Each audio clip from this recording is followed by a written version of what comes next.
Good evening. It's great to be back at Queen's. Again, it's my third time visiting Queen's in about the last year. Always a pleasure to come here. I actually live in Toronto now. You'll be able to tell from my ridiculous accent that I'm not native to Canada.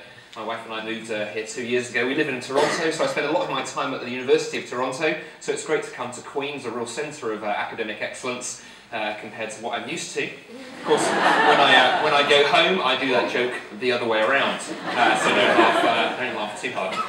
But it's a real privilege to be here. I was delighted that Chris and the KCCF invited me to come and address this topic this evening. And when Chris showed me the results of that survey, Monkey survey, just out of interest, who here actually completed that? How many of you here filled that survey in online? That's good, because actually I noticed not many hands. That means a lot of people filled it in and were too terrified to come and own up for what they'd actually typed online. Those of you who did come, that's very brave. And of course we do have your email addresses, your IP addresses, and Google know where you live. So trust me, we'll be visiting you later. But a really interesting topic. I love the diversity of answers we got there. And one of the things I love about speaking on universities is that you get such a range of opinions. So I'm sure looking around this room tonight, we have people here tonight who are Christians, who would say, yeah, Jesus is someone they follow. And hopefully there'll be people here tonight who are sceptical. Hopefully there'll be people here tonight who are downright hostile, because I love that kind of response too. And so the reason we have that open mic at the end of the evening is we want to hear from you this evening, wherever you're at. So if you come here with questions this evening, wonderful. If not, trust me, after you've listened to me for 50 minutes, you will have questions. And usually along the lines of, where did you get that accent and can we change it? And so we'll have time for questions at the end, and any easy questions I will answer. Any difficult questions, Chris will come back up. He's suddenly gone very, very, very white in the front row, but there we are. Okay, so what makes Jesus different? That's our topic together for this evening. Well, let me set the context for that question by telling you a story, and it's a story that was set in Toronto, I think, originally, and it concerns a university student, like many of you guys, who responded to an advertisement in his local newspaper. On turning up for the job interview, it was a job advertisement placed by the local zoo. When he arrived at the zoo, he found there was a fairly unusual position they wished to fill. Their star attraction, a gorilla, had died but 3 days before. And this being a financial turndown, they didn't have the money to get a new gorilla. So what they wanted was somebody who could dress up in a gorilla suit and act the part until the money improved. Well, the job was unusual, but the pay was very good, and it was a very nice gorilla suit. And so the student said yes. Well, he turned up the next day for his first day of work and found it much easier than he imagined. He walked around the cage, he made the odd gorilla noise, and crowds began to form. People seemed to be taken in by this ruse. So on day 2, he began to get a bit more enthusiastic. He leapt around the cage, he beat his chest, he roared, and the crowds swelled, and people threw bananas. So not only was the money good, free fruit as well. Where can you possibly go wrong? Well, on day 3, he took it to even the next level. Hanging in the middle of the gorilla enclosure was a vine. He grabbed hold of the vine and he began to swing to and fro. Higher and higher he swung. The higher he swung, the more the crowds gathered and the louder they cheered. He swung higher, they screamed louder. Higher and higher he swung, bananas and peanuts rained down, until suddenly, with a snap, the vine broke. And he flew in a graceful parabolic arc, which any mathematics students here in the evening could probably plot on graph paper for us, out of the gorilla enclosure. And he landed with a crash in the lion enclosure next door. He came round from the mild concussion to see a large, angry-looking lion advancing on him, roaring and saliva dripping from every fang, its muscles rippling. He began to cry out to the crowds, "Help! Help! I'm really not a gorilla, I'm a man in a suit. Somebody please rescue me." In one fluid motion, the lion leapt, it sprang, it pinned him to the floor. And then it said in a fearsome whisper, "Shut up, you'll get us all fired."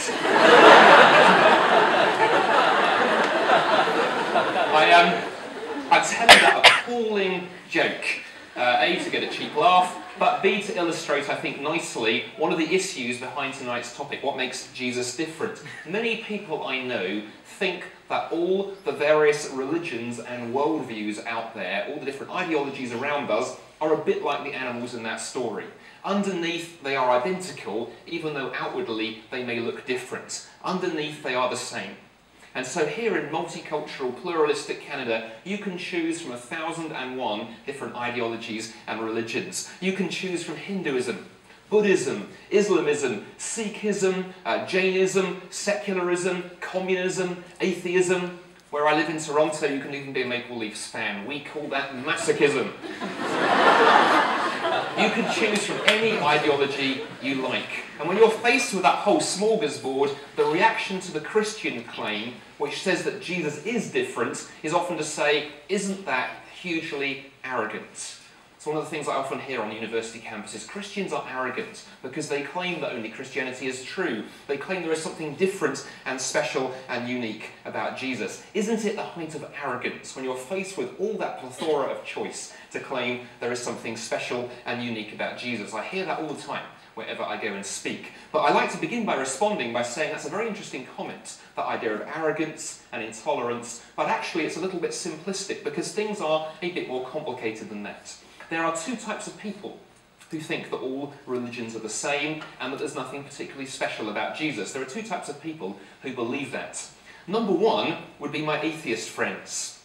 For my atheist friends, all religions are essentially the same for one very good reason. They are all equally wrong. They are all equally wrong. All religious people, whether they are Baptists or Buddhists or Baha'i, are quite frankly stark, staring bonkers. That is the view I get from many of my atheist friends. If you take a well-known atheist, or he was a former well-known atheist, Christopher Hitchens, who sadly died a few months ago from cancer. Christopher Hitchens wrote a best-selling book a few years ago called God is Not Great. And in that book he puts it very simply. Religion poisons everything. Religion poisons everything, he says in several places. Well, why, Christopher? What would be his response if we asked him?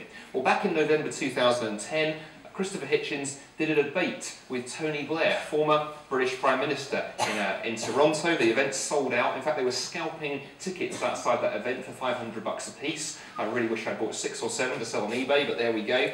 Hindsight is a wonderful thing. They did a huge debate in Toronto, and Hitchens fleshed out what he believed. Why does religion poison everything for an atheist like Christopher Hitchens? Well, he said for this simple reason. Religion causes poverty. Religion causes war. Religion causes intolerance and violence and a host of other evils. It probably even causes bad breath. It is responsible for everything. It is bad. It is wrong. Religion poisons everything. That was his line, and he actually won the debate that night. So I think there's no dispute around that. He sent Tony Blair home in a body bag, really, that evening. That was his argument. And how might I, as a Christian philosopher, respond? Well, I want to respond to Christopher were he still with us by saying, fair point. Fair point, religion has caused a whole range of unhelpful things. But here's the interesting thing. You could take the word religion out of that sentence. Religion poisons everything. And you could replace the word religion with a whole series of other words. You might take the word religion out of that sentence and replace it, for example, with a word like politics. Politics poisons everything. Politics causes war.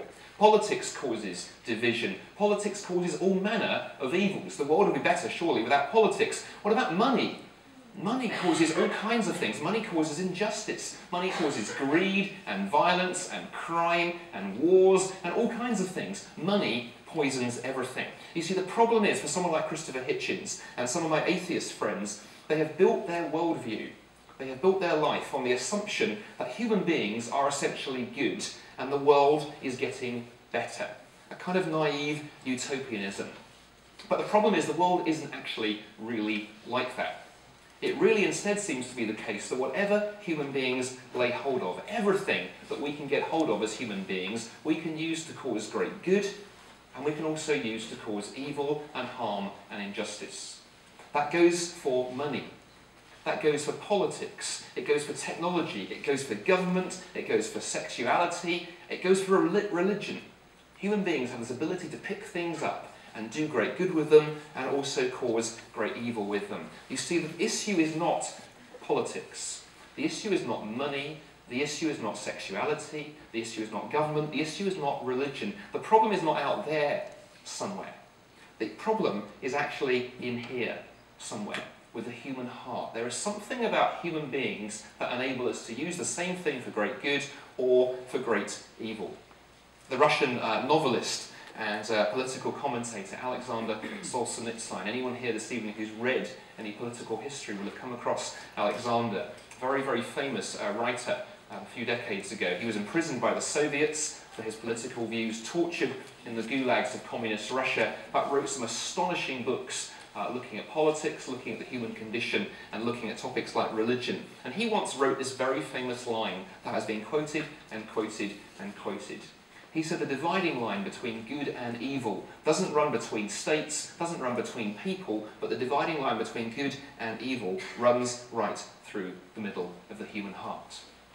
Now, if he's right, if the problem is more inside us than outside there, if the problem is not religion, politics, money, or any of these things that we could attack, if the problem is the human heart, if each one of us here this evening is capable of great good, but also capable of great evil, if we turn our minds to it, then the question becomes this: what's the solution? What's the solution to many of the problems facing our planet, facing our society, facing our cities, facing our campus? What's the solution to some of the problems? Well, of course, religion has quite a lot to say about that, and we may say a few things about that as we go. So that's my atheist friends, and one response I'd like to make to some of them, the idea that all religions are the same, they're all equally wrong.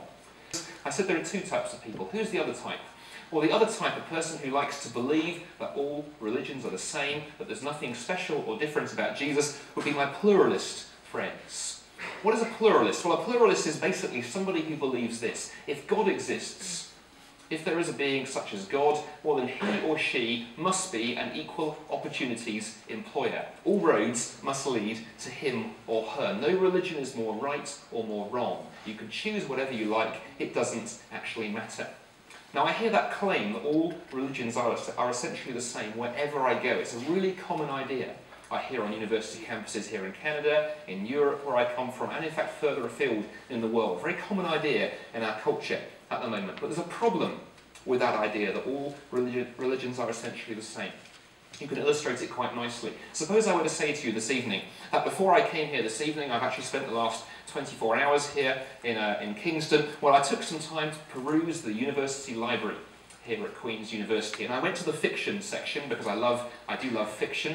I've done my PhD, I don't need to read anything serious anymore. I went to the fiction section, and do you know what? In the last 24 hours, I've read everything. I have literally read every novel in that library. I have read great works of literature. I've read Tolkien, I've read Shakespeare, I've read Virginia Woolf, but I've also read Harry Potter.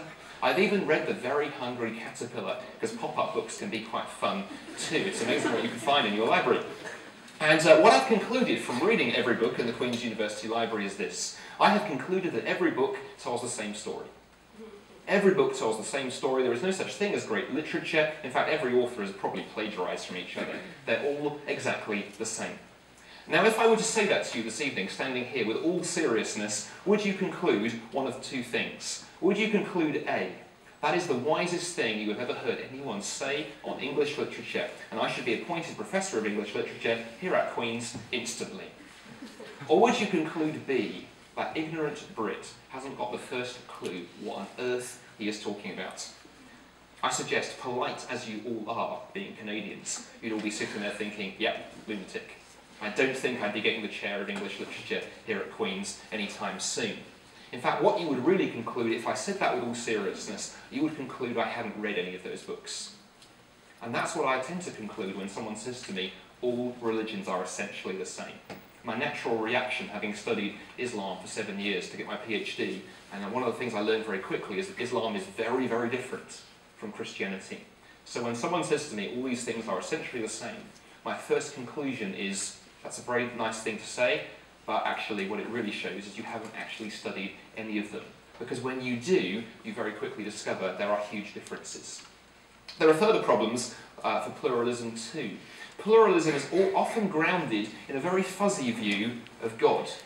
Many of my pluralist friends, as I talk to them, the reason they think that all religions are the same is the thinking goes a bit like this. God, if he or she exists, is somewhere out here, somewhere, unknowable and distant and remote. And every religion is essentially a human attempt to fumble their way to God.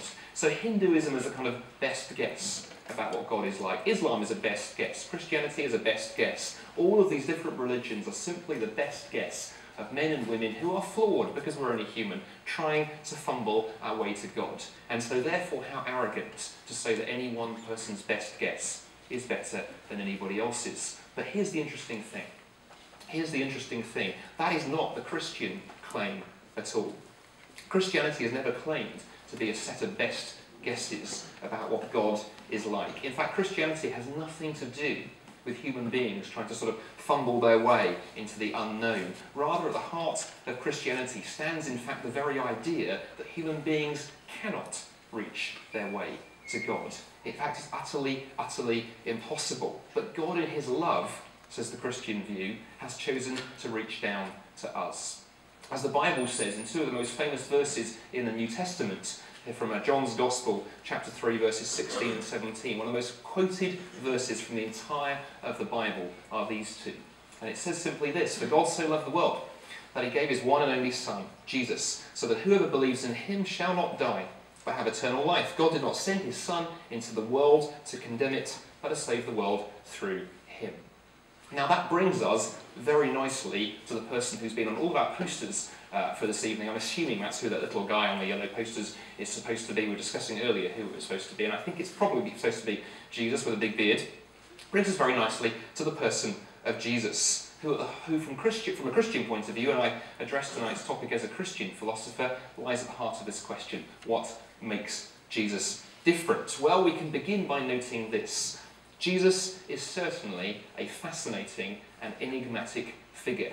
No matter where you come at the question from this evening, whether you come at the question tonight as a believer, whether you come as a skeptic, or whether you come as a hostile doubter here this evening, every one of us has to actually admit there is something fascinating and intriguing and enigmatic about Jesus. He stands out in history as fairly unusual. For starters, here's an interesting thought experiment to conduct.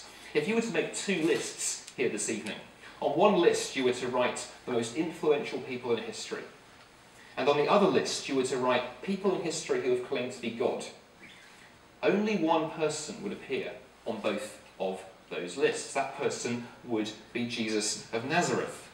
Whatever you make of him, 2 billion people claim to follow him.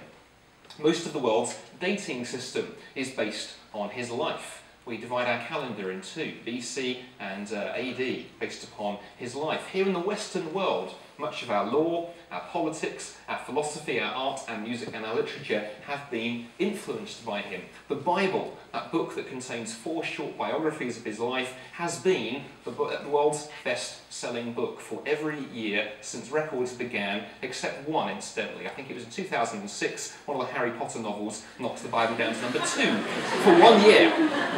Following year, the Bible was back up again, and Harry Potter sunk rapidly down the list. All of that tells you this: whatever else you believe tonight, whether you love religion or hate religion, whether you're a seeker, an agnostic, an atheist, a skeptic or a Christian, or somebody who follows a different worldview here this evening, Jesus is very influential.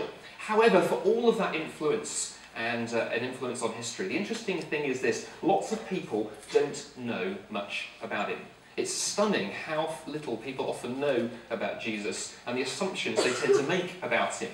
For example, many people are surprised to learn that one of the things that Jesus spent a lot of his time doing was arguing with the religious authorities of his day. Some of the negative comments about religion we saw on the screen earlier, Jesus would probably actually have agreed with, because he hated empty religion that trapped people and didn't empower them. He was always getting into religious arguments, if you read the Gospels. He was also politically subversive.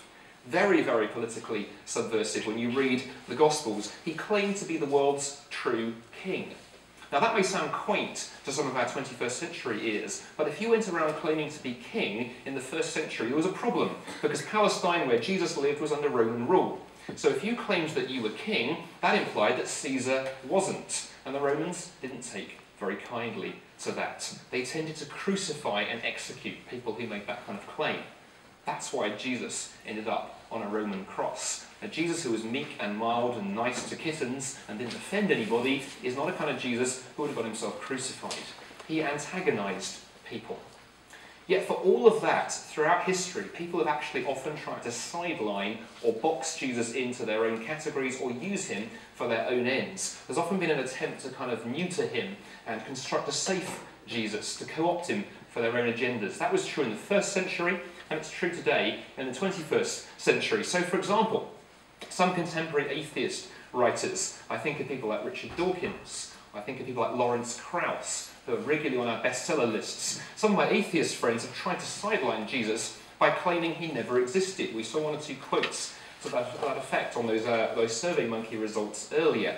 The interesting thing is this: no serious credentialed historian writing today believes that Jesus never existed. It simply is not the case. The evidence is too strong. And I find it a delicious irony that someone like Richard Dawkins, for example, who gets very, very angry when creationists misrepresent science, is perfectly happy to misrepresent history in order to achieve his own ends. There's a wonderful irony there.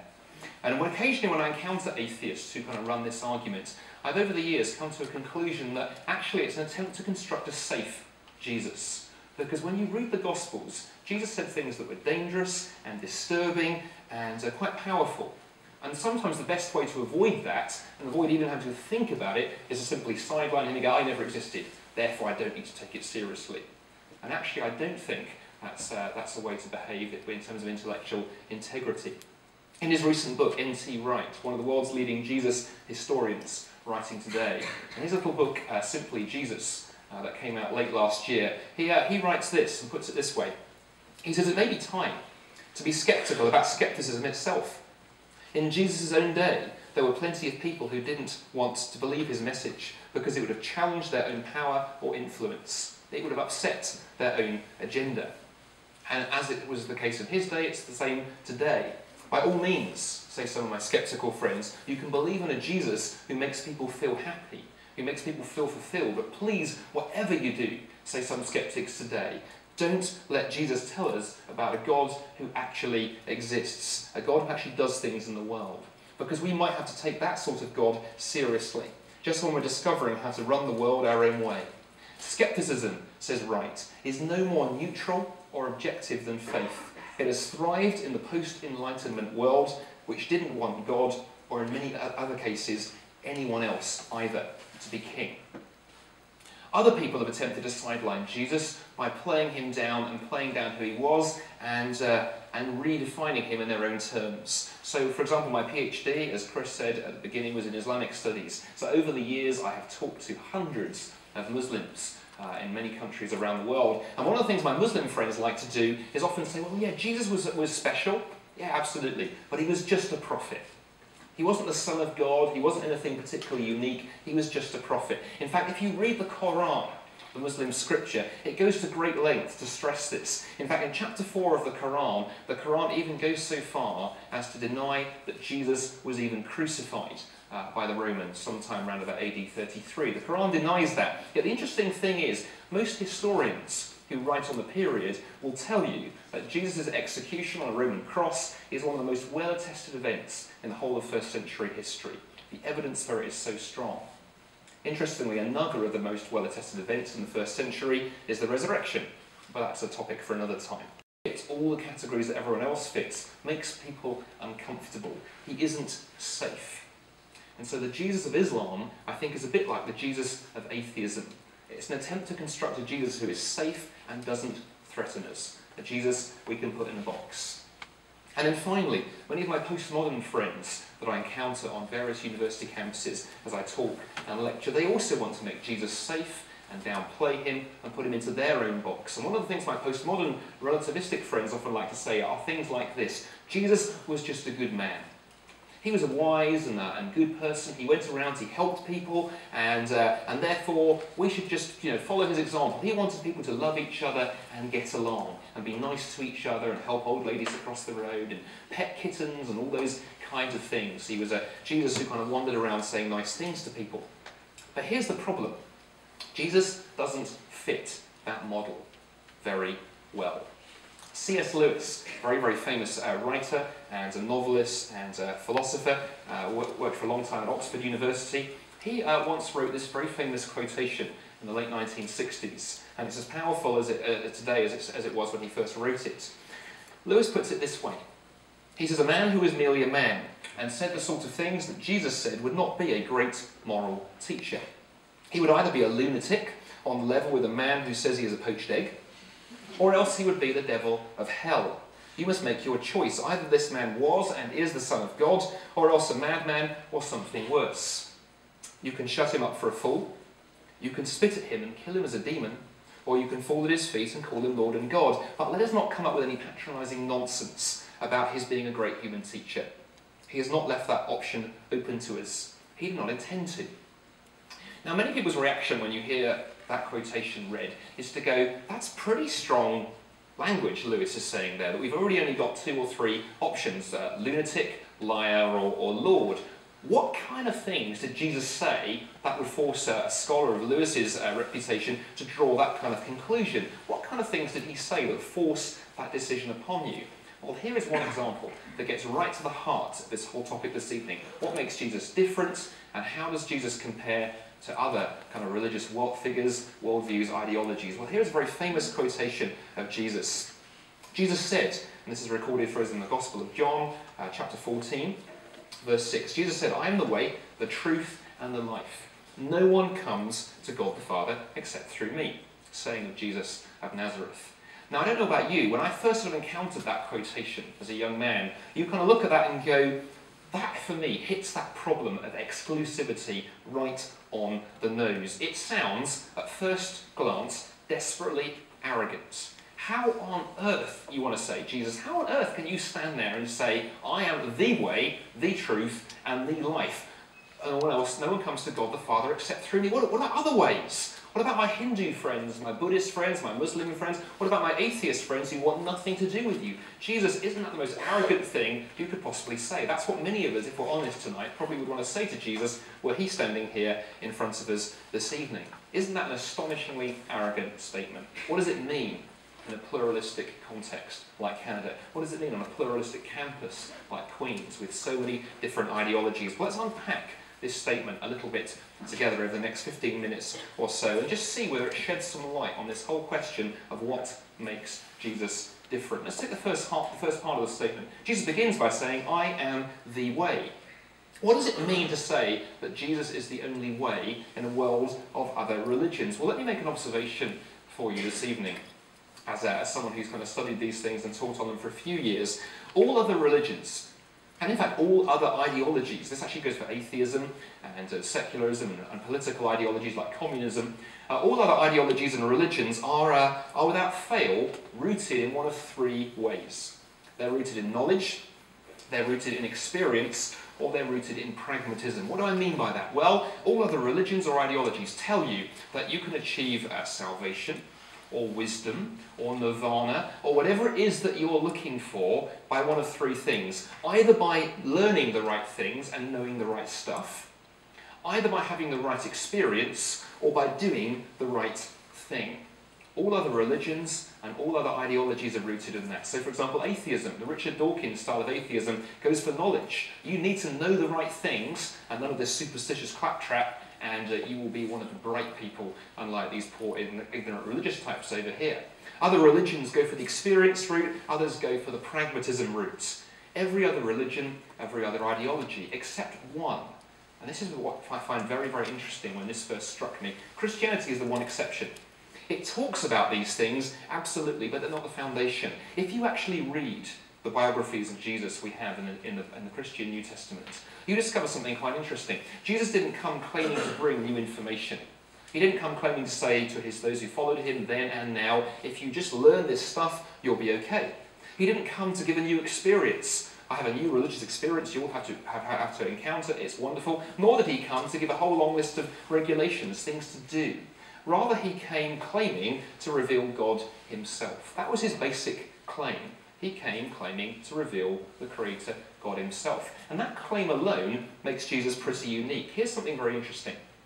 You could remove the founder of any other religion or ideology, and that religion or ideology could still stand. You could remove Buddha from history, and somebody else could have brought the system of teaching known as Buddhism.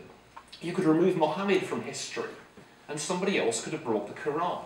Muslims are very clear on this. Muhammad was just a man. You could remove Confucius from history, and somebody else could have brought that system of thought. And so it goes on. For any other religion, any other ideology, you could remove the founder, and somebody else could have started it. That doesn't work for Christianity, though, because Christianity is Christ. In fact, if you take Christ out of Christian, all you are left with is Ian, and Ian cannot help you. That makes Jesus, again, unique. Whatever you think of him, it does make him interesting and stand out among the religions and ideologies of the world. So that's that first statement. I am the way, said Jesus. He then goes on in that astonishing, provocative statement to say, I am the truth. Again, that sounds very arrogant in a world of ideologies and different religions and systems of thought. But notice something very interesting. Jesus didn't say, I know the truth. But he said, I am the truth, which is a slightly interesting, different take on it. You see, truth is actually vital. In fact, truth gets to the heart of everything we've talked about this evening. I often say when I speak on universities, look, the issue is simply this. The issue isn't, is it arrogant to say that Christianity is unique or that Jesus is different? The issue is that statement true? If the statement is true, then it's hugely significant and we need to seriously consider the claims of Jesus. If it's false, then Christianity is utterly meaningless. There is no middle ground. Either the claims of Jesus are true, and every single one of us have to confront them, or they are not, and it's a load of dangerous rubbish. There is no middle ground. Truth is the real heart of the issue. But notice something interesting about truth this evening. Truth claims, by their very nature, are exclusive. 2 and 2 make 4. 2 and 2 do not make 9, 13, or 37. I know when you look around at the world financial system, many economists appear to be running the world as if that does make the case, but that's an issue for another time. An economist, by the way, is somebody who'll be able to tell you tomorrow why the predictions he made yesterday are wrong today. I apologise if there are any economists in the audience, but there we go. Truth claims tend to be exclusive. Anyone who doubts that, I just invite you to conduct this thought experiment. Who here would be willing to take a flight on a brand new aircraft designed by a series of engineers who decided that actually laws of physics and aeronautics didn't really apply to them and they can make it up as they go along? Many of us would probably prefer to fly Air Canada than in fact fly on that particular aircraft. Truth is vital. But here's the interesting thing. The word for truth used in John 14 verse 6, that quote from the Bible. The New Testament was originally written in Greek, and so the word used for truth in this quotation from Jesus, the Greek word is a word aletheia, and it literally means to reveal or to unhide. So Jesus is actually saying, a better translation would almost have Jesus saying, I am the one who reveals, I am the one who unhides things, which would therefore invite the question, okay, what is it, Jesus, that you claim to be revealing or unhiding? What is it that you claim to be showing? Well, I think Jesus would say two things in answer to that question. First, Jesus reveals who God is. He claims this time and time and time again. But the other thing that Jesus claimed, and that made people really uncomfortable, is he claimed to reveal what we were like, what human beings are like. He claimed to this sort of almost unique ability to see into the human heart and tell things like they really are. And that makes people uncomfortable.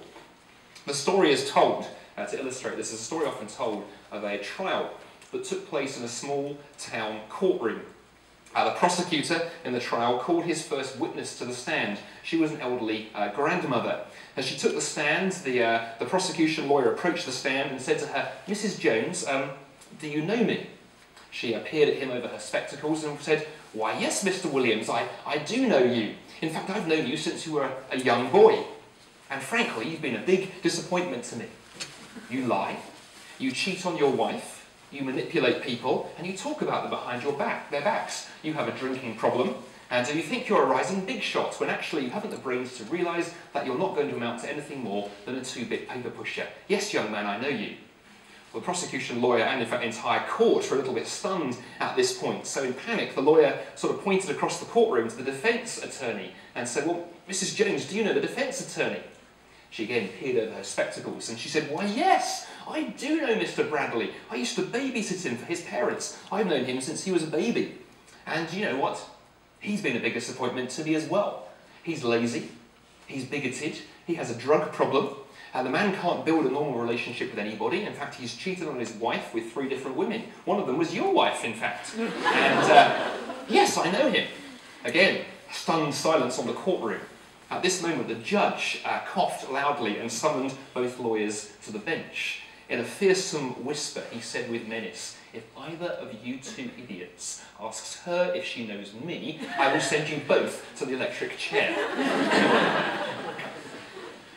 If we're honest, if we're honest with ourselves this evening, friends, I think the idea of the truth about who we are being revealed in public in any shape or form would actually make any one of us deeply uncomfortable. Even the richest, most confident, most attractive, most intellectual, self-confident person sitting here this evening, you know who you are, and probably your friends know who you are. All of us have things deep inside us, things we've done, said, thought, or considered that we will never want revealed in public. Again, a simple thought experiment proves this. Imagine for a moment that a mad scientist were to invent a mind-reading machine, that if he plugged it into your brain on one end and into YouTube on the other, anybody who had the login details could log in and see any deed you'd ever done, any thought you'd ever had, any dream you'd ever had at night, absolutely anything about what you've ever done now or in the past. How many people here, I wonder, would want to try it? More specifically, how many people here would be very quick to give the password for that account to your boyfriend or girlfriend, to your mum, to your elderly grandmother? How many people would do that? Their colleagues? I don't think so. I think most of us would want that kind of technology destroyed instantly. Because all of us who are wise here this evening know that there are things lurking in the kind of shady corners of the human heart that actually are just best left there. The idea of those being revealed, which was what Jesus said to people he could do, makes people deeply uncomfortable. And Jesus often made people deeply uncomfortable. But that brings me to that third claim that Jesus made. I am the way, he said, I am the truth, I am the life.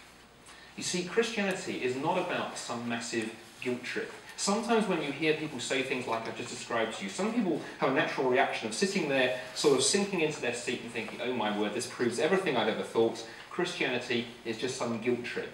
And Andy's now going to go on and make us feel bad and describe all the kind of naughty things that we tend to do as university students, so I can go home on a massive guilt trip.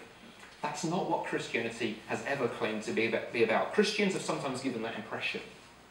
And if anyone has ever given you that impression here this evening, that Christianity is about a massive guilt trip, then I wholeheartedly apologise. Because that is not what Jesus claimed to be about. It's not about pointing the finger and claiming to be holier than thou. Christianity is actually all about a person, Jesus Christ. And the claim of Christianity is simply uniquely this, that Jesus was different. And the whole purpose of his life was not to provide some kind of self-help program, but actually to transform our very hearts. That Jesus' whole agenda was actually all about transformation. C.S. Lewis, who I quoted you earlier, once said something very interesting. He said many things that were very interesting, but he said one thing in particular that struck me when I first read it. He said most people, most of us if we're honest, if we take a long hard look into our hearts, if we go back into the quietness of our room and there's no one around us and we just sit and think for a moment, most of us realise, if we've learned to really reflect on who we are, that deep within us, all of us want, desire, or have a longing for something that actually this world can never actually provide. That it doesn't matter how much money, or how much power, or how much sex, or how much academic brilliance you fill your life with, there is always this kind of itch deep inside us for something that we can't quite meet. And then, said Lewis, something happens. Everybody at some point, something will happen in your life. If it hasn't happened yet, it will. Something will happen in your life to make you realise that there's going to be a disappointment in your life. That the world can't meet that expectation, no matter how many things you have. And when you realise, said Lewis, that the deepest desire of your heart can't actually really be met by the world around you, you can do one of four things.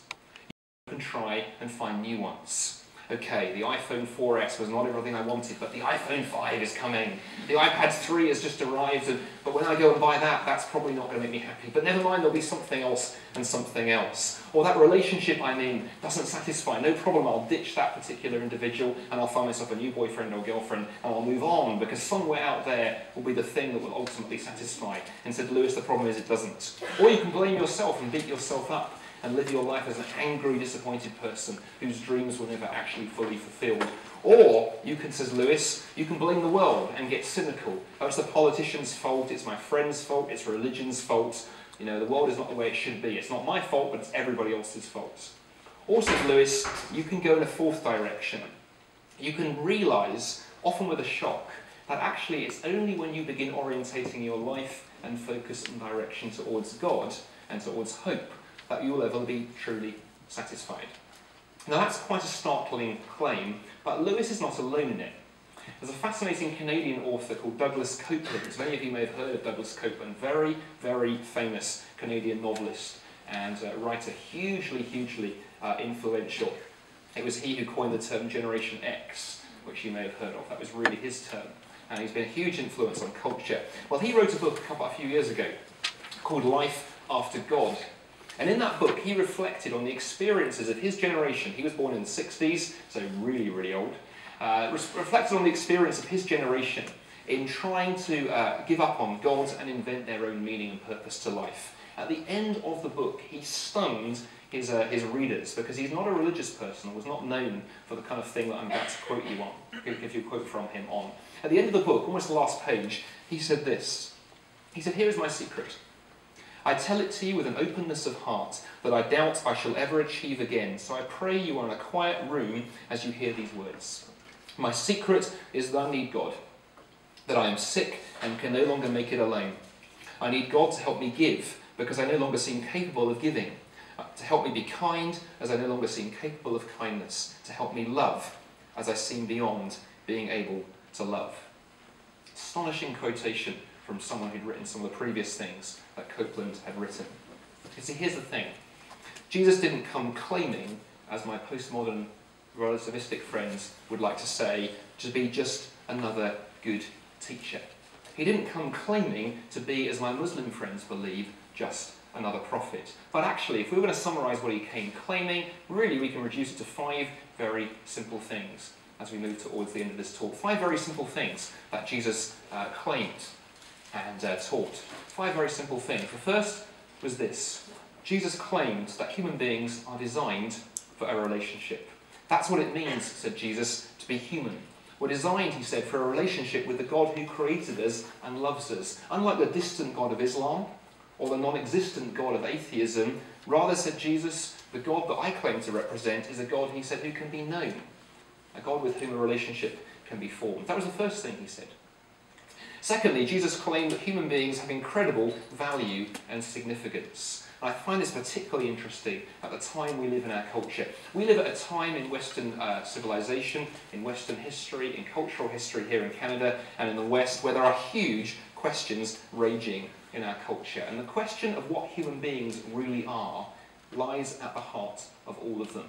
The debates around everything from gay marriage to human cloning to all kinds of ethical disputes and discussions that are raging in our culture really all boil down to this one. What does it mean to be human, and is life valuable? Are we simply, as human beings, a random collocation of atoms?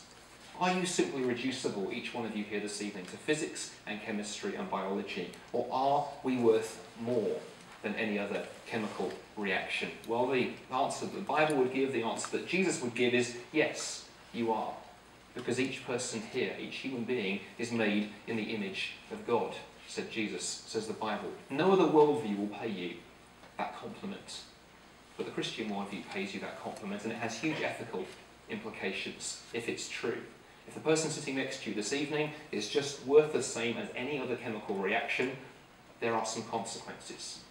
If the person sitting next to you this evening is made in the image of the Creator God, that has some other consequences. Jesus talked a lot about that. Thirdly, said Jesus, we live in a moral universe. Flowing from that first point, that second point, in fact, we live in a moral universe. There is such a thing as good. There is such a thing as evil. We cannot just make it up as we go along. So Alexander Solzhenitsyn was right, Jesus would have said. There is a dividing line between good and evil that runs through every human heart. But Jesus was also very clear on this point. The world is not made better by turbocharged ethical information. You can't solve that issue that Solzhenitsyn identified, that dividing line in the human heart, simply by doing more ethics, reading more books on morality, or just yelling at people you disagree with. Something more drastic is needed if that dividing line, that twist in the human heart that lies behind so many of the problems we see around us, is to be addressed. Fourthly, Jesus taught that there is such a thing as love. And love, he said, is defined by the character of the God who created us. A God who goes to great lengths to reach out to each one of us. In essence, if you strip the Christian faith down to its absolute essentials, at the heart of the Christian faith stands Jesus, who claimed to be the world's true king, but who also claimed that he had a vision to undo all the harm that we've done to the world, to ourselves and each other. But that came at a cost. He believed he had to die for the world, die in fact to save us from ourselves as much as from anything else, and that twist in the human heart. And then finally, fifthly, Jesus taught that there is a big story. There is a meta-narrative. There is a grand story. The idea of a big story is quite a curious one for some of my postmodern friends. Many of us here in this room have probably been raised and taught to think there are no big stories anymore. Many of us have been taught here at Queen's to think that actually my views are my views, your views are your views, and there is no such thing as truth. My story is my own, my ethics are my own, my beliefs are my own, my journey is my own. But do you know what? Maybe, just maybe, we have been sold short. I think one of the reasons that our culture is in crisis is because the modern world has lost its story.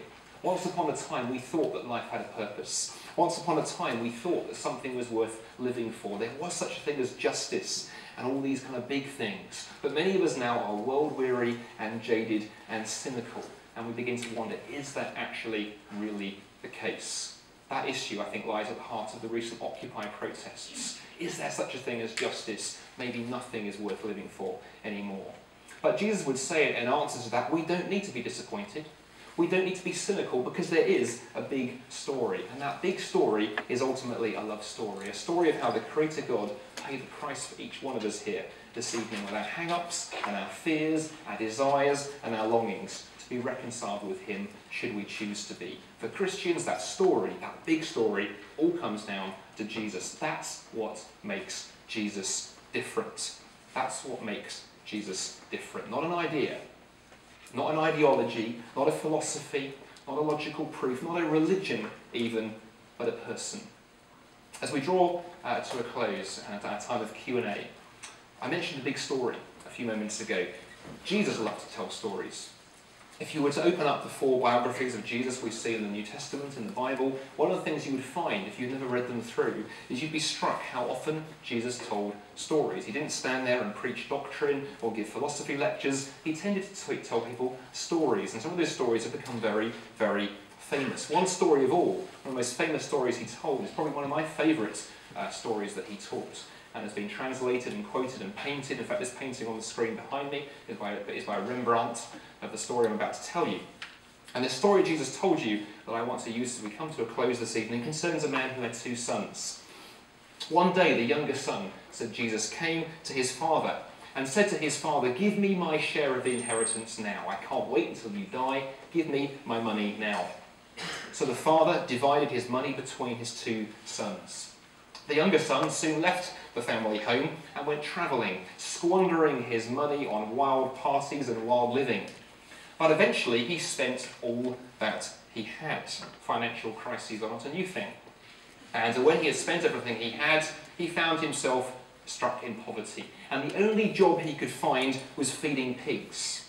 So desperate was he, so hungry was he, it said Jesus in this story, that he wished he could fill his stomach with the pig swill that the pigs were eating.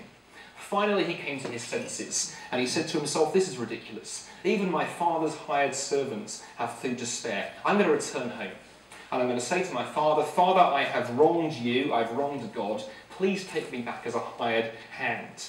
And so he set off for home. While he was still a long way from home, his father saw him in the distance on the road, and his father lifted up his robes, and he raced to meet him, embraced his son and kissed him. The son began the speech he had prepared. "Father, I have," but his father wasn't listening. Instead he called for his servants. "Bring a set of fresh clothes. Put the family ring on his finger. Put shoes on his feet. Go and kill the grain-fed ox and roast it. We are going to have a party tonight because my son, who I had given up for dead, has been returned to me."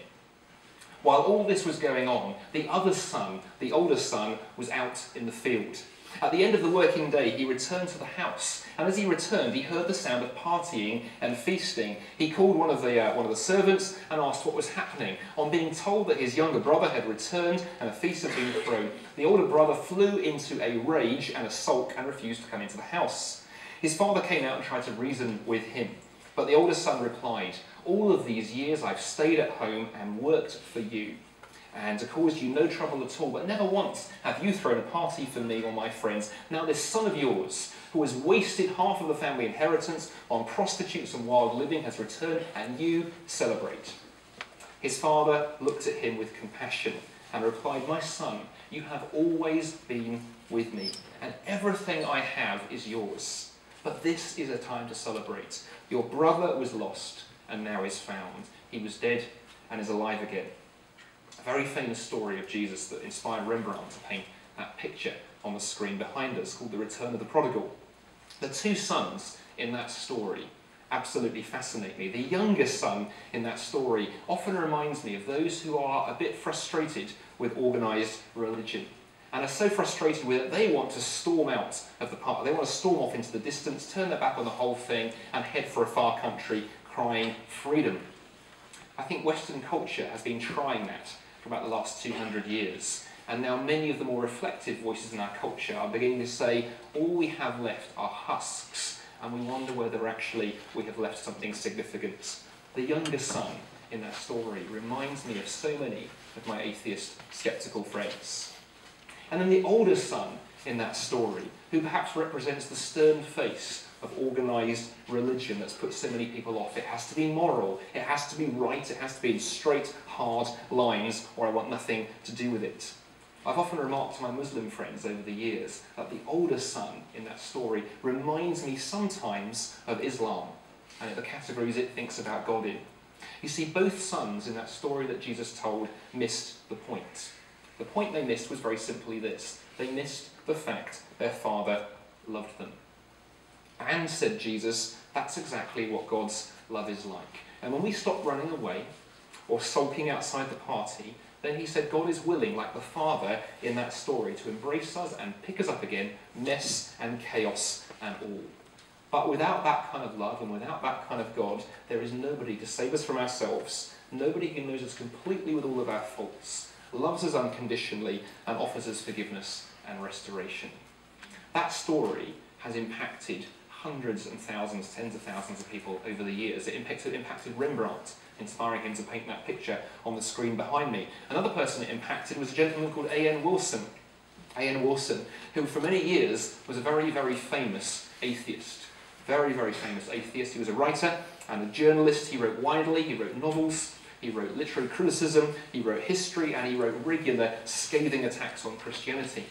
But then in his 50s, something changed. A profound change struck Wilson, in fact. He began to realise that all of the things that mattered the most to him, art and music and literature and culture and truth and justice, all of them were groundless and foundationless on his atheism. In a very brave move, he followed that search to its logical conclusion and eventually became a Christian. And that happened about 5 or 6 years ago. Now, when he did that, he got huge attacks at that point from all of his former atheist friends. Richard Dawkins was particularly vitriolic. Well, A.N. Wilson wrote his story in a newspaper, and in that article, in that newspaper story, setting out why he decided to do what he did, he wrote this quotation. He said, "When I think about my atheist friends, including my father, they seem to me like people who have no ear for music or who have never been in love. It is not that, as they believe they have rumbled the tremendous fraud of religion. Prophets do that in every generation. Rather, these unbelievers are simply missing out on something that is not difficult to grasp. Perhaps it is too obvious to understand, as lovers feel it was obvious they should have come together, or obvious as the final resolution of a fugue, of a piece of music." Wilson found what C.S. Lewis, who I've quoted you a couple of times already this evening, also discovered. Oxford professor who was a vitriolic atheist for many years before changing his views entirely. After his conversion, he wrote this quotation. He said, "I believe in Christianity in the same way that I believe the sun has risen. Not only because I see it, but because by it I see everything else. If the claims of Jesus are true, if Jesus is different, that changes everything." What makes Jesus different? Well, at the end of the evening, as we conclude this and are prepared to move into our time of Q&A, I want to leave you with this thought. Jesus competes with nobody. Nobody else made the claims he did. Nobody else said the kind of things he did. Nobody else claimed, as he did, to be able to deal with the human heart in all of its difficulties and all of those twists deep within us. Nobody else claimed like he did to be the one whom God was reaching out to the world with all of our confusion, all of our pain, and all of our questions. You see, God is a generous God, I believe, as a Christian. He's a God of love, a God of faithfulness, and a God of kindness. God's kindness is revealed most clearly in Jesus. And each one of us here this evening, no matter what our story, have to come to terms with that kindness. Jesus said that actually everybody, no matter what their background, has to answer one very simple question. Who do you say I am? Jesus said. That was the question he posed to people. Whether we're atheists here this evening, whether we're Buddhists or Muslims, or Hindus or Jews or agnostics, whatever our personal story here this evening, skeptic or believer, doubter or disciple, the invitation is open for each one of us to come home to God's house, to come home. It is a welcoming household that Jesus described in the parable of the two lost sons, and there is room for all. That's the offer Jesus makes. It's the offer that Jesus uniquely makes, and that is what makes him profoundly different. Thank you for your patience and for listening so attentively. Well, I don't know if there are any questions, but okay. There are a couple of comments. Yeah, do that and we can interact. So. Okay, that was a really good talk, by the way. I really liked it. I grew up a Christian, like my entire family is Christian, and the only reason why I fell out of Christianity for a while is because of the fact that I didn't know if God existed or not. And the talk was really good, but I feel one of the assumptions made was God does exist. So then that makes everything Jesus said to be, well, that I don't know, to be true in that sense. So I was a little okay. on that part. That's great. We can talk about that. Second comment is that Jesus is different because he said something that other religious leaders didn't say. I'm just wondering if that argument can be true for other religions, that other religious leaders said stuff that other religions didn't say, so they could use that as an argument why the religious leader is different. That's great. Now, for someone who didn't, stay at the microphone for all means, because then you can say that was rubbish. That didn't help. What was your name? What's your name, by the way? Now? It's Victoria. Victoria. Yes. Okay. Yeah. Well, actually, for someone who said Victoria, they didn't have any questions. That was great because they were two very clear ones. So let's start with the second one. I mean, I think to be clear, it's not so much that I'm saying that Jesus sort of said a few things that stood out, although that is true. It's more that what fascinates me when you look at the categories that all other religions operate in, Jesus sort of sits outside them. And I think that's probably why he's had the influence he has. Because one of the questions we have to answer is, even if we're not going to accept who Jesus claimed to be, why has he had the influence that he's had in a way that almost nobody else has? So I think at the very least, we need to answer that question. Now, what's fascinating, when you go to the academy, and when you look at historians writing on Jesus, and there are many, there's a very lively kind of activity, there's a very lively field of Jesus research. In writing in that, you will find not just people who are confessing Christians. You will find atheists and agnostics. You'll find Jews. So you'll find a Jewish writer like Pinchas Lapide, who is an astonishingly credentialed scholar, who is if you read his most recent book on his latest book on Jesus, will come out and tell you he is convinced that Jesus rose from the dead. In some Geza Vanesh, wrong Jewish scholar, who say he's convinced Jesus rose from the dead because the evidence as a historian is so strong, but then he wants to remain in his Jewish worldview, so he ends up trying to reinterpret what it means within Judaism. But what's really interesting is you don't find that going on in the same way for Muhammad, or for Buddha, or Confucius, or some of the other great religious leaders. There is a huge interest. Christopher Hitchens, who I quoted you at the start, is on record as saying, I really admire Jesus' virtue and ethics. What is it about that life that attracts somebody? So I think there's a question there to at least reflect on. So I hope that's helpful. The first point you made was remind me of your first comment, because I'm realising I turned 40 this year and my brain is going. So I was saying that one of the assumptions made is that God exists. That God exists. Thank you. Victoria, how could I forget something so good? No, very good point. That doesn't inspire confidence, but you know, you can't remember the first question. I think I'd say two things there. Firstly, very valid observation. In a talk like this evening, one can only cover so much. So I would love to have done you my "this is a good reason for thinking that God exists" talk, but you would all be looking at your watch going, "What on earth are we sitting through? This is 2 lectures. I sent most of you to sleep with 1, let alone 2." I think there are some pretty good reasons to believe that God exists. If we had time, we could look at philosophical reasons, we could look at ethical and moral and existential reasons. There are numerous arguments, I think, that point in the direction of God. Why I find Jesus so fascinating is this. He really forces the issue. That was Lewis's point. You really are forced to conclude, looking at Jesus, either he was a lunatic, either he was a liar, or just at the very least extremely deceived and confused, or there is something more profound going on. And the problem is when you then begin to couple that with the second half of your question, the influence that he's had, lunatics and liars and deceivers don't tend to have that kind of influence. And then of course at the end of Jesus' life comes that astounding claim that Christianity made from the very start. In fact, it was what started Christianity in the first place, the belief that he'd risen from the dead. If that happens, and if you want to go further, I can recommend some quite good scholarly writing on the resurrection. If the resurrection happens, and Jesus was who he claimed to be, that actually answers the God question. And the thing I find fascinating about the life of Jesus is, if he is who he claimed to be, he actually answers the question, what is God like? A lot of people come at the Jesus question going, well, I believe if God exists, he's like this, now I'm going to see whether Jesus fits that pattern. That's the wrong way round. We should be looking at Jesus and going, if Jesus is who he claimed to be, what kind of God is he revealing and claiming to be? And I think reversing the order can sometimes be quite fascinating, because often we bring our history, our backgrounds, our family experiences to the whole God question.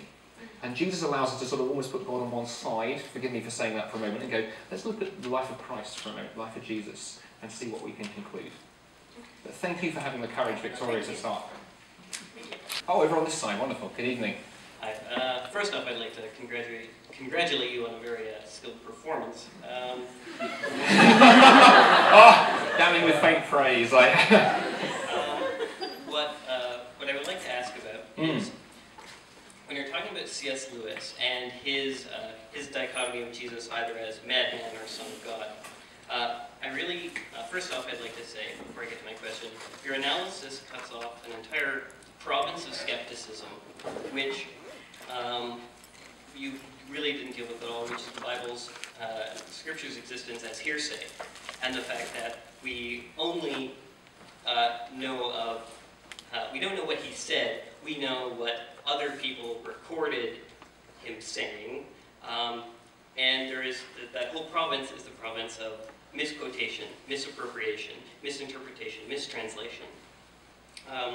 So my question is, given all the very simple pragmatic difficulties in us hearing anything through hearsay, let alone something of this importance, how can you create that dichotomy? How can you cut it down to only those 2 alternatives?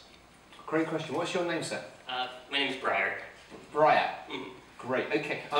Briar, great question. And actually, do you know what? Let me begin by saying I think the charge that you level at the feet of Lewis is actually probably a valid one. That I think you can say to him, it was actually 3 options: liar, lunatic, or Lord. Those are quite helpful, and in the context Lewis was writing, I think were valid ones, because at that point in time, the kind of, certainly the extreme Jesus never existed, we can't know anything, hadn't really arisen. Now that alone, I think, should give us a clue, because Lewis was a classicist. Lewis knew the first century sources pretty well. That was his training, and he operated in a sort of generation of scholars, most of whom were sort of quoting Greek and Latin at each other from the cradle and knew their ancient sources. One of the problems we have is this: immediately, if we start down the route that you've started down, and that's not to say we shut it off, but the first thing to observe is this: we need to be careful not to apply criteria to the Gospels that we don't apply to any other first century source, is observation number 1. Because I sometimes have people coming along and going, well, there was a time gap between the writers of the Gospels and the time that the Gospels were written, and therefore we can't trust it. Well, that's a fair comment. The problem is if you apply that universally across the board, skepticism is a universal acid, and therefore we lose everything. about the first century, and in fact before and after. So that's the first observation. We need to be careful not to be unfair on the criteria we're applying. And one of the things that's interesting, the answer I was given to Victoria about the scholarship that's currently being done on the historical Jesus, and has actually been done really since the 1970s and 80s. There's been a whole movement in scholarship known as the third quest for the historical Jesus. We have atheists writing in it, Christians, Catholics, Hindus, Buddhists, Jews, agnostics. One of the things we now know is we now actually know a lot more about the historical Jesus, probably almost than the first century, because in the 1960s a thing called the Dead Sea Scrolls were discovered, and we now know so much more about first century Judaism that's painted in the background, and suddenly we get an extra perspective on things like the Pharisees and the Sadducees. Those were the political and religious groups that Jesus interacted with. Until the Dead Sea Scrolls, we knew not so much about them. Now we know an awful lot more.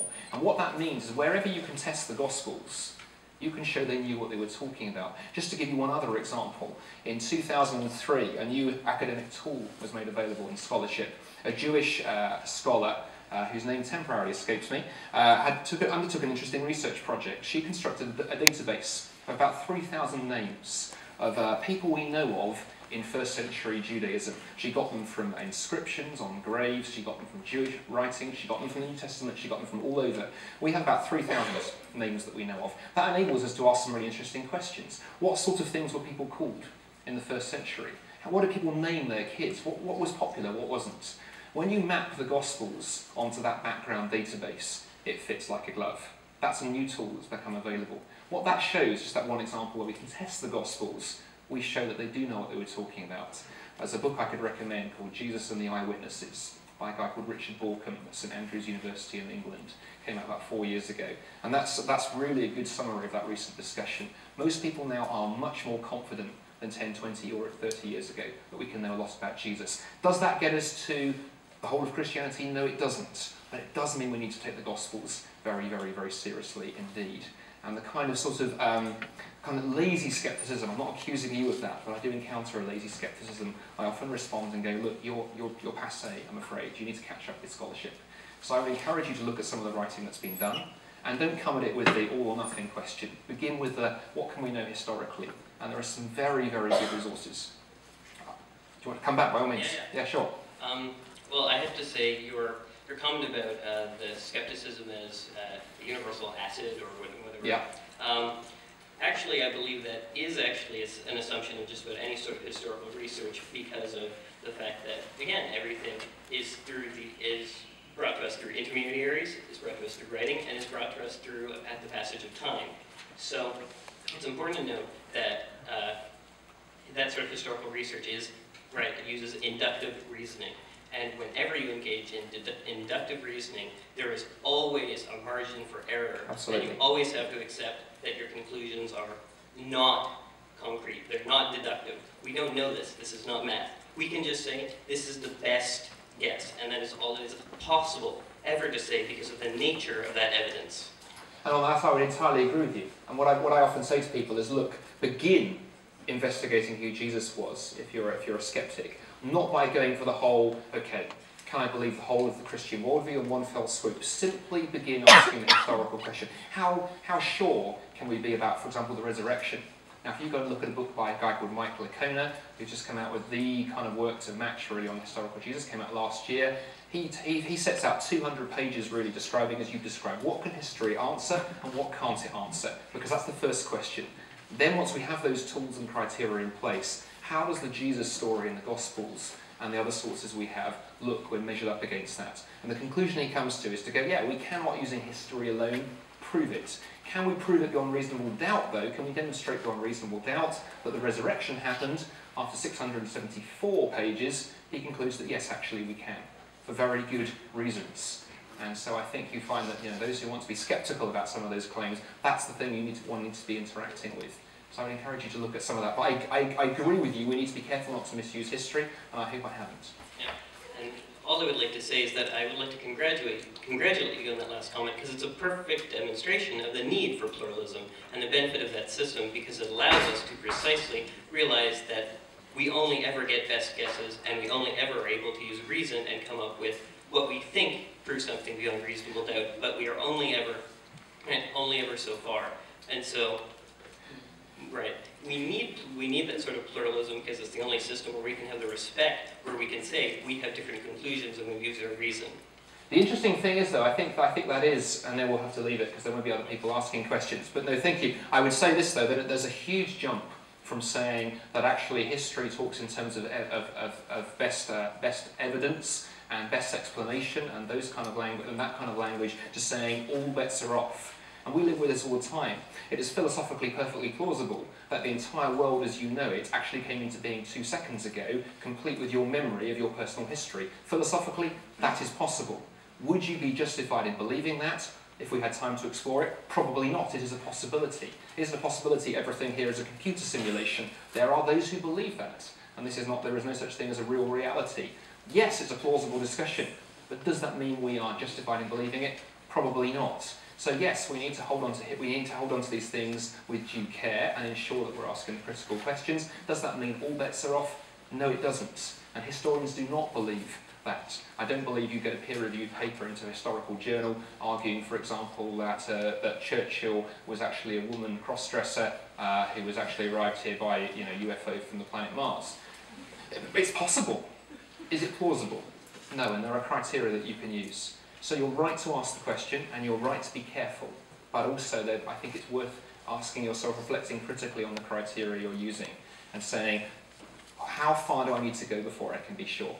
That's the question in history, whether it's the Jesus question or whether it's about some other aspect of history. Now, obviously, on the Jesus question, there are implications of what you conclude. And that's why, as we were saying to Victoria, there are other arguments we go to. But thank you for a really fascinating discussion and having the courage to engage. Good evening. Hi. Gosh, that microphone really is too low for you. I do apologise. Thank you, Dr. Bannister. My name's Kian. So I have a question about something else C.S. Lewis has written on a little, I think, which is that God is more concerned about our conviction rather than whether or not we know the truth. And so I think a lot of Christians often reassure themselves with that passage from John, that Jesus is the way to God and like the only way. But I think C.S. Lewis's impression from the Bible as a whole, and my impression at least from my experiences in life and my experiences in Christianity, is that I would have a tough time reconciling the God I know as a God that would condemn people from being raised in the wrong faith and dying in the wrong faith. And so like Jesus says, he wants people either hot or cold but not lukewarm. And so it seems sort of from my perspective that basically as long as you're not an agnostic, as long as you're convicted of something and you're living that out. So if you're living a life of love towards other people and you're seeking the truth, but because of your experiences, where you were born, when you were born, you end up in the wrong faith, that God would still accept you. And so, I know it's a bit of a different topic, but I was hoping you could speak on that a little bit. No, that's really helpful. Now remind me of your name, because it was unusual. Kian. Kian. Gosh, I thought I'd heard most names before, but I've never come across a Kian before. I'm terrible with names, so I shall try to hold on to that one. Kian, thank you. There were lots of things. Again, there were lots of meat in that statement. So let's try and go for a few things there. I think let's start with that idea that I think you began with. You certainly ended with it. The idea of where we're born and where we're raised obviously has a huge effect on us. And I know you didn't say that, but I sometimes encounter sort of people who say, well, the only reason, Andy, you're a Christian is because you were raised in the UK. If you'd been born in Pakistan, you'd be a Muslim. If you were born in Toronto, you'd be a Maple Leafs fan, and etc., etc., etc. I do apologise for any Leafs fans in the audience, but it's the only hockey joke I know. And the interesting thing is this, though. I mean, that alone is not that straightforward, because my own personal story is interesting. My parents are Christians. My brother and sister and I were raised in the same household. One of them is an agnostic and one of them is an atheist. So the same background, the same parents, the same similar upbringing has produced a Christian philosopher who's probably studied these things far too deeply for his own good at times, an atheist and an agnostic. That alone tells me that there's something more complicated going on. So the way we're raised has an influence, but it's not the only cause going on. So I think that's the first thing to say. But then the second observation there you made at the sort of beginning, really, about the conviction, that does really interest me, because I think that actually goes for all worldviews. I think a really interesting question to ask yourself, whatever you believe, whether you come as a Christian or an agnostic, an atheist, a Muslim, a Hindu, a Jew, or whatever, is to go, am I actually living out the convictions of what I believe? Because ideas have consequences. If I could just take one quotation with me to a desert island, it would be that one. Ideas have consequences. If atheism and naturalism are true, there are some entailments. If Christianity is true, there are some entailments. If Islam is true, there are some entailments of that. So whatever you believe here this evening, question number one, are you actually living out your conviction? For people who are atheists and skeptics here this evening, have you actually thought through what it means that human beings are no more than biology, chemistry and physics? Are you willing to live that, or are you trying to sort of smuggle in things on the side? If you're a Christian here this evening, are you actually living up to the claims of Christ, or are you trying to have it sort of one foot in both camps? So I think your almost challenge at the start is a really helpful one. Are we living the convictions of what we believe? But then in the middle, of course, you made that comment about a God who is loving. Could he possibly condemn somebody for not knowing or believing the right thing? I think on that whole issue of what happens with those who have never heard or who haven't had the chance to respond. Many of us have had the chance to respond, and so the question doesn't apply. But what about those who haven't? I spent 13, 14 years of my life working with Muslims, and so that question's been a live one for me. What about my Muslim friends in Pakistan who've never had the opportunity to hear? What does God say to that? Well, I think a number of things. One is the Bible is very clear that God is fair and God is just. So I think nobody, when history is wrapped up and we are all confronted with our Creator, will have ground to go, it's not fair. How that all works out, I'm only a human being, and God's mind is greater than I.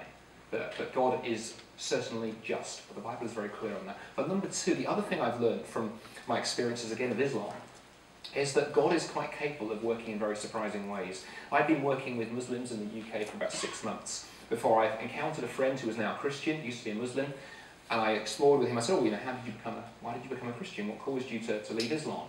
His answer was, Jesus appeared to me in a dream. Now, I'm a sceptical Westerner, even though I'm a Christian, and I went, a dream. Okay, you belong in the nutcase category, but we'll just be very polite because I'm British. And then a few weeks later, I met another, and another, and another. And so there is a degree to which God is actually quite capable, the God of the Bible, I believe, in working outside our categories. And in 13, 14 years of working among Muslims, I now know hundreds of people whose that's been their background. And so I sit at home sometimes and scratch my head and think, I don't know fully how that works out, but I now know too many people for whom God went direct and didn't need to go via me in my clumsy British accent. So I think some of that needs to play into that as well. If God is who the Bible claims he is, then actually nobody will be left with excuse. And God will be just and will be loving. The God of the Bible is both loving and just, and we have to hold those two things together. Okay, thanks a lot. First of all, thanks for coming back. We didn't hear nearly enough from you back in the fall. You might not be saying that after this evening, but yeah. Thank you very much. First of all, I think it's just as easy to say that Siddhartha Gautama wouldn't have reached enlightenment or come up with the ideas of Buddhism. I think it's just as easy to say that as it is to say that God could have made another son or another child, because it's both pseudo-history, really. But since we're talking about what makes God different, I have a burning question about how we as Christians believe that God is a perfect God, and yet in the Bible, especially Old Testament, he shows traits of anger or jealousy, like you shall not take another god before me. So I'm confused about how that makes him a perfect god when it seems similar to other imperfect gods like the Greek gods who had human traits. It's a really good question. What was your name, by the way? Bobby. Bobby, okay. Well, thank you for your question, and thank you for the compliment at the start. I always worry when people start with compliments, because it usually means the questions are going to be quite devastating. But no, thank you. That was a great opening question. I mean, let's start with the first one, because I think we can answer that, I hope, fairly straightforwardly. I mean, yes, to a degree, I'm engaging slightly in a thought experiment, but I think the idea behind that thought experiment really is this. Really, with those other founders, I mean, take Muhammad, for example, the founding of Islam really is based on the content of what he taught, not so much his character. Really, the question in Islam is, is the Quran, the scripture of Islam, a message that's come from God, mediated through the angel Gabriel and then to Muhammad, or is it not? And so really it is pretty straightforward to go, a different conduit could have been used. It didn't need to be Muhammad. It could have been Abu Bakr, one of the first leaders of Islam. It could have been somebody else. So Gabriel could have picked somebody else, God could have picked somebody else. And in fact, my Muslim friends are often at pains to stress he was just a man. There is nothing special. The Quran says that. Jesus is different in the sense that it actually all hangs on who he is. If he is that Son of God, then that flows into what he claimed to be doing with the cross and the resurrection in a way that, so it does make him intrinsic in a way. And so really the Christian claim, the claim of the New Testament, is that actually he doesn't just talk about God, he actually is that representation of God. He is God himself in human form. And if that's true, it's not just a case that you can switch him in and out, because we're talking about the God who is the ground of all reality and all being and all knowledge and all truth and all beauty and all goodness. And so it's not as straightforward, I think, as that we can switch Jesus in and out. So you're right, it's a thought experiment, and we don't push it too far, but it is interesting that really it's all about Jesus' identity in a way that it isn't with his other faiths. It's more about the teaching they brought. So does that help on the first thing?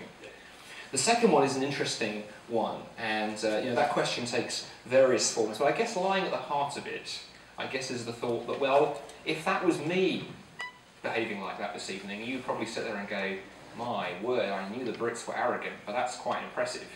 To go, you must listen to nobody but me, you must read no lectures but mine, and I'll get very jealous and smite thee if you go to a talk by anybody else. You'd be sitting there going, that's problematic. I wonder whether that begins to lie at the heart of some of the question, that we look at it and go, if I behaved like that, if a friend behaved like that, if a political leader behaved like that, it would be an issue. But I think there are two things going on.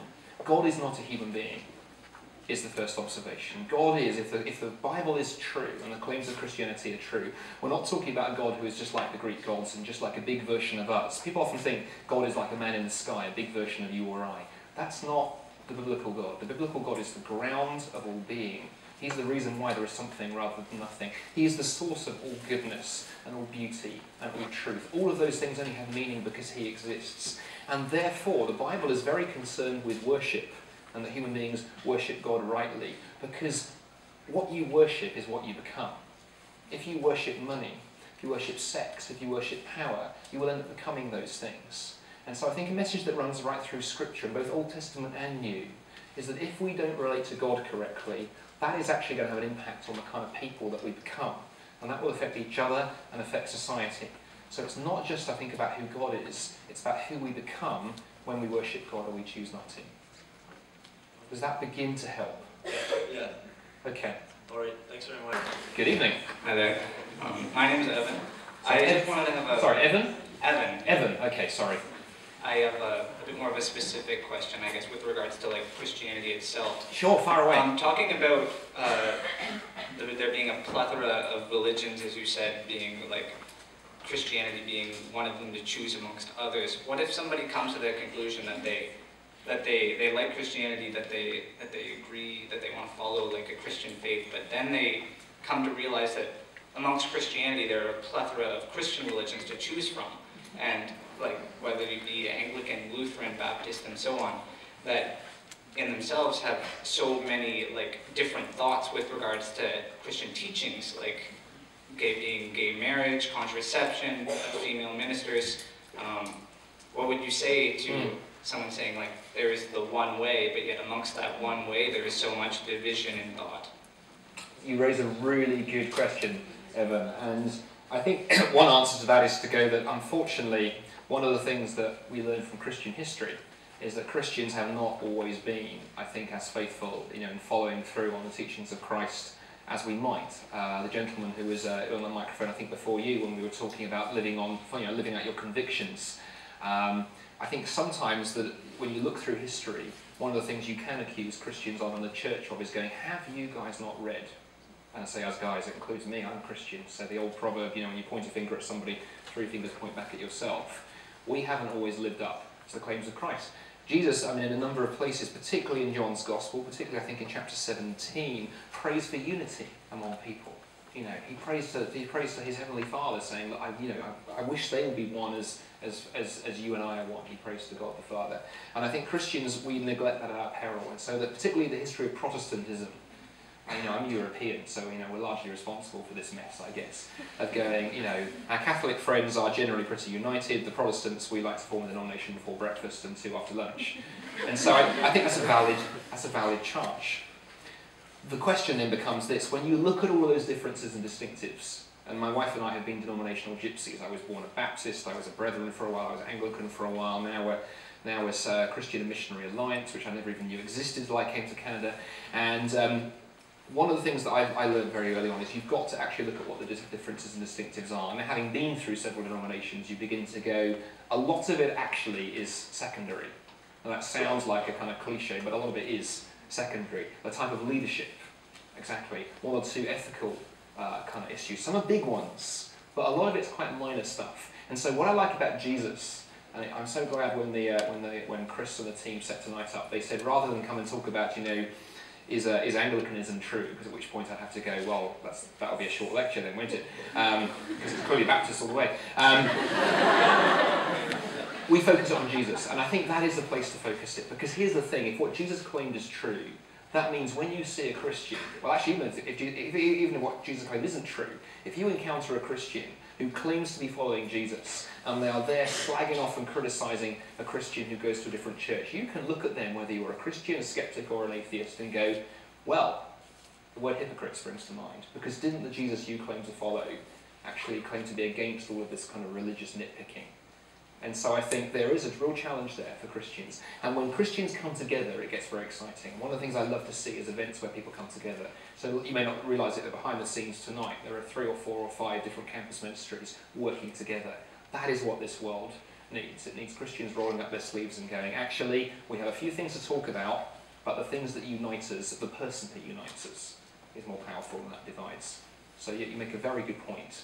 But I think it's one that Christians need to live up to the high ideal of the person they claim to follow. Thank you very much. There's just one point I wanted to ask you about. Do. Because when you're talking about, I guess, division among Protestants, but you say Catholics are generally united, what are your thoughts then on like the Catholic faith in general? Because like 75% of the world's Christians are Catholic. Like, what are your thoughts essentially on the Catholic faith? And, like, the Catholic here's something very interesting. I was raised in a fairly strict Baptist church, and I was raised as a young man to believe that basically Catholics would be on the pale. They were in no way were they Christian at all. And my word, my pastor occasionally liked to rail against popery, which confused me because my granny had potpourri on the windowsill. Dead flower petals. How is that okay? But I grew up with that kind of background. Then when I was 19, I worked for a year in the north of England, and just off the coast of the north of England is a place called Lindisfarne. It's known as Holy Island. It's where Christianity began in England in the 600s AD. And I met a guy there called Andy Rain, who was a Catholic monk, and was one of the most godly men I have ever met to this day. The moment you stepped into a room with Andy, you could sense this was a guy who walked daily with Christ. And that blew my categories. And God used that to teach me a lesson. But at the end of the day, it's not about denomination. It's not even about Catholic or Protestant. That may shock a few who are evangelicals here tonight. It is about how we relate to Christ. And if somebody is living their life centered on Christ and following him, it doesn't matter what then secondary label you stick on there. The primary test the New Testament says is, do you call Jesus Lord? And if you do, then you can claim to be a Christian. If you don't, then you're something else. And so I think even on that issue alone, I think that's the place to ground it. So I hope that helps. Yeah, thank you very much. You're very welcome. Thank you. Satisfying. Yeah, go ahead. Hi, my name's Vincent, and thank you so much for coming down here. It was definitely made me think to listen to your lecture and everything you said. My question is short, but it's really, really big and it's really, really profound. And rest assured, like I'm not expecting a cohesive answer to everything. Go ahead, Vincent. Here, you're going to be like, wow, that's a mean thing to ask. No, ask a mean question. I love a mean question. Chris needs a question, so we can always try again. Just why is it so difficult? I think that is like the gist of my question. And I could end it there, but I like to elaborate. why is it necessary for us to come here and have this talk and do this lecture? Why is it necessary for people to doubt, to struggle within themselves, to find Jesus or to find another religion, another system of beliefs? Why is it necessary that we have debates, wars, like entire professions devoted to interpreting ancient texts, scriptures, whatnot, to determine when I feel like if I was an all-powerful being, I could make it far more simple? Yeah, Vincent, that's a really good question. I think a lot of things packed up in there. I think a number of things I'd want to begin by saying, and then get to the heart of what you've asked there. I think one reason that life is difficult, there are these disputes and debates, and as you put it, wars, and people fight over religion, they fight over politics and money and all kinds of things. We live in a messy world. Is one of the things the Bible is very clear on, is this is not the way it's supposed to be. The story that the Bible tells us is that actually God created a world that was perfectly designed for his human creatures, but something went drastically wrong. In Christian theology, that's known as the fall. And that idea that Solzhenitsyn picked up on, that dividing line in the human heart, the Bible talks a lot about that human beings are almost twisted, is the word the Bible uses at times, and that actually something drastic was needed to sort that out. And of course, ultimately, in the case of Jesus, what we didn't talk so much about tonight, although we touched on it briefly, of course the life of Jesus ends with the cross, because Jesus believed that actually only by dying for the world could he actually ultimately solve that twist in the human heart. So it's not this is the way it's supposed to be. We do live in a world that's messed up and broken, and it needed something drastic. It needed God to actually come to earth and suffer in the person of Jesus to make it right. That tells me alone there was something pretty drastically broken. That it required something that drastic is the first thing I think I would say. Then I think where you landed it with the kind of, if you were the all-powerful, creator of the universe, why not just write in letters of fire across the Kingston skyline?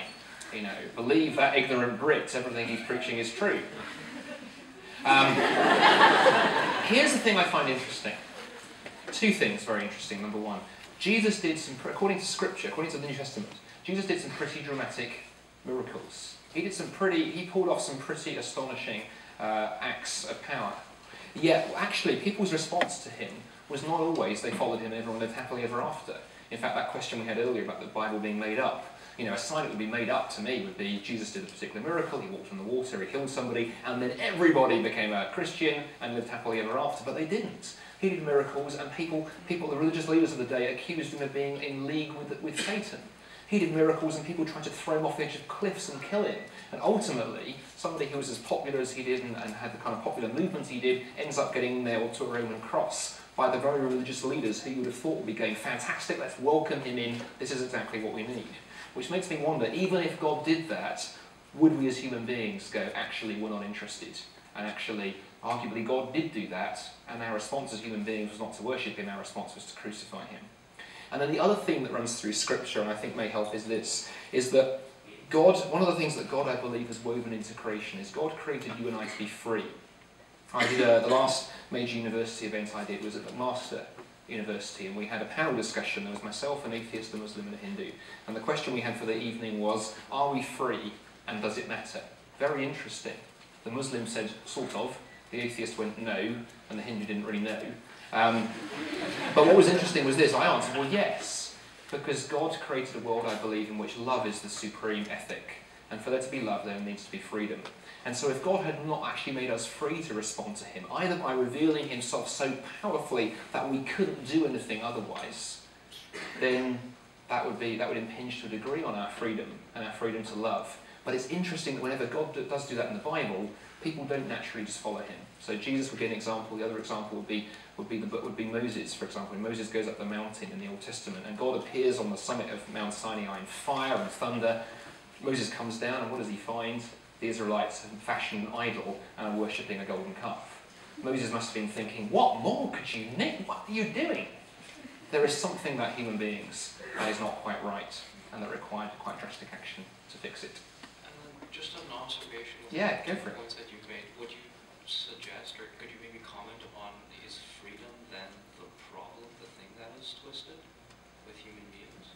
Yeah, I think it's a story that runs through the Bible from beginning to end. That God made us for a relationship with him, but often we've misused that freedom. We've turned our back on God. That story of the two sons that Jesus told illustrates that beautifully. Many of us, I think, have actually turned our back on God. We want nothing to do with him, not because we're atheists or skeptics or anything else, just because it would be inconvenient for there to be a God who might possibly have some demands on us. And ultimately, by choosing ourselves again and again and again, the word the Bible uses for that is sin, is that actually our hearts have become twisted and self-centered, and we're separated from God.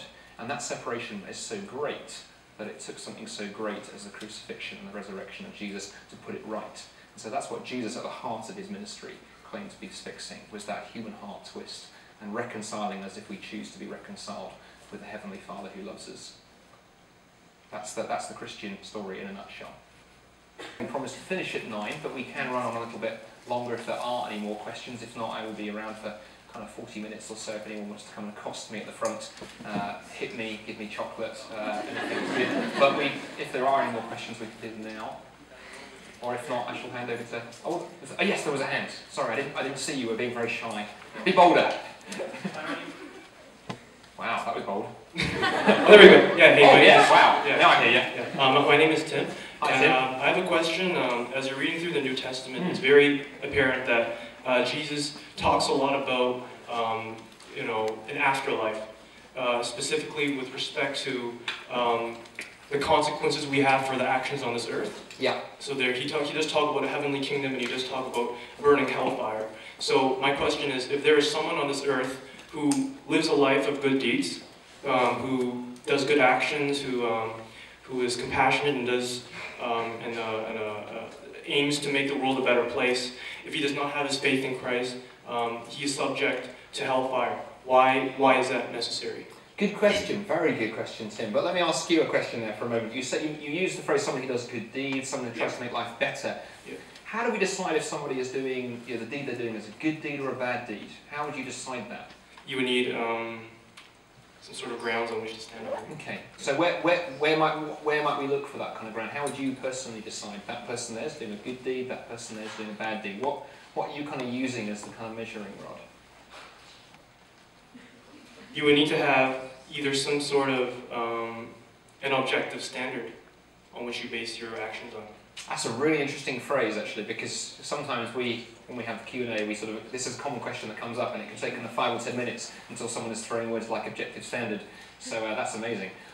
So objective standard, but how do we find that? I mean, what scientific experiment can I do an experiment in the chemistry laboratory or biology or physics to determine that objective standard? How might we find it? What do you guys think? This is not Who Wants to Be a Millionaire. but that's the great question, because often that's people's reaction, and often one of the things I often say to people is, an interesting thought experiment I love to sometimes run past my skeptical friends is to go, look, just for a moment, let's grant me this, grant me that God exists. Big ask, I know, but grant me God exists, I'll buy you a Starbucks. Or $4, as I like to call it. Grant me that there is a heaven, there is an afterlife. What do you have to do to get there? And almost everybody, to a man or woman, goes for the route that you suggest. Oh, I guess you must be good. Well, here's an interesting thing. There's a story right in the heart of the Gospels in the New Testament, where a young guy, probably about your age, comes up to Jesus and says to Jesus, "Good teacher, what must I do to inherit eternal life?" Now, speaking as a Christian philosopher who talks on campuses all the time, if one of you were to come up to me this evening and go, "Good British scholar, what must I do to inherit eternal life?" I would have thought Christmas had arrived, and it would be wonderful. Jesus doesn't say, "Follow me, worship me, come to an open forum that I'm doing tomorrow night at Galilee University." Jesus looks the guy in the face and goes, "Why do you call me good? No one is good but God alone." So Jesus nails that whole goodness question. Jesus effectively says, yes, all good people are going to heaven, but there's bad news. Only God is good. So therefore, who's going to heaven? Only God is. And I'm afraid your application to become a member of the Christian Trinity hasn't been accepted. And then they have a very interesting conversation. The issue is not goodness, because we immediately get to, well, whose standard? Who defines what good or evil is? Your standard of goodness may not be mine. In fact, a lot of the discussion in our culture right now on some of those ethical issues I talked about, gay marriage, climate change, you know, the robocalls, scandal, human cloning, you name it, revolving in the background of all of these questions and discussions and arguments and debates. How do we decide what goodness looks like? Well, at the heart of that, we find Jesus of Nazareth saying, it's not about what you think goodness is, because by your own standards, human beings cannot achieve goodness in terms of God's terms, because God is the very definition of goodness for the Christian worldview. And so therefore something more drastic is needed. So I think I'd begin by reframing the question before we even get to the whole kind of issue of, you know, hell and what that looks like. But I think the number one question is, you know, if we're going to start saying, well, goodness alone, well, whose standard of goodness? And there we have a problem very quickly. Does that begin to sort of help at least the first half of the question? That's very good, thank you. Thank you very much, sir.